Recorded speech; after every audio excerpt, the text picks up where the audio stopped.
Well, there we go. Well, everyone, just wanted to chime in. This is actually kind of my first video that I'm ever doing, so this is kind of different. But I wanted to talk about something that's kind of in the news right now. This has to do with what's happening up in Canada. We're hearing over and over again how this is a fight for freedom. It is. But it's something that you need as Americans to remember about this.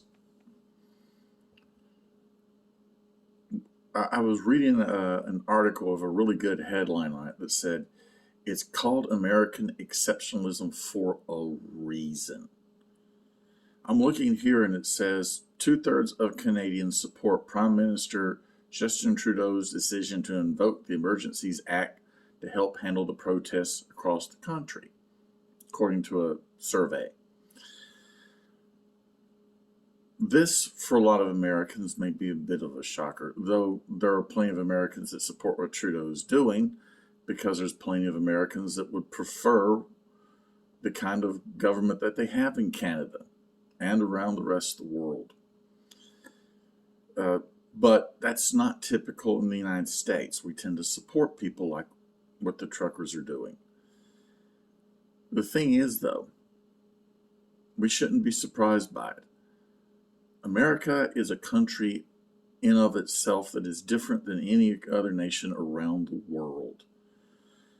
And we don't always seem to realize or to understand that. Yes, Trudeau's not as popular as he was. I think his popularity has gotten down to the 30s. It started in the mid-60s. But in Canada, if they want to get rid of a prime minister, they don't have to wait on him. They can get rid of them fast. All they have to do is call a vote of no confidence. And if the vote passes, then what happens is Trudeau has to call for a new election. And he probably gets replaced. But that's not what happens in Canada. I think Trudeau got himself reelected with just a little over 35 to maybe 40% of the vote by the way that their elections are run and the way that they handle things there. So the sad thing is the Canadians are pretty much overwhelming in favor of him stamping out the protests.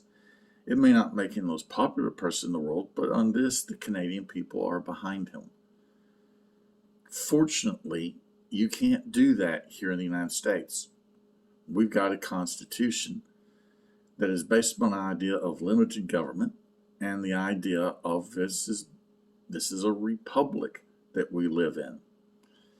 And presidents here can't do anything that they very well please, no matter what the support is. We have the Bill of Rights. We have the Constitution. Here, in our nation,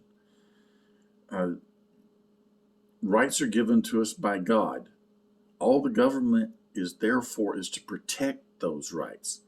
You would read it in the Declaration of Independence, that part that says, we hold these truths to be self-evident, all men created equal, endowed by our Creator. The part after it says is that governments are established to protect those rights.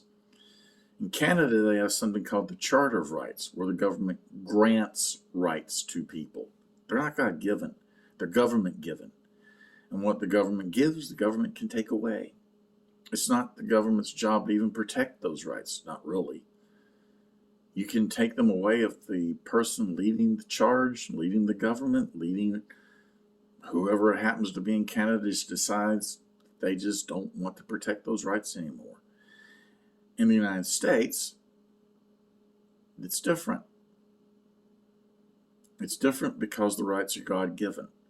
And we need to remember this, folks, because there are a lot of people in this country that wishes we were like Canada. And we have to do our best to defend our rights here by making certain that it is always remembered our grants are given to us by God, not the government. Nothing is puny as a government, and while we're at it, nothing is puny as a small or large corporation can take them away from you either. I just want to say it to remind us that this is really the difference between our two countries. Thanks for listening.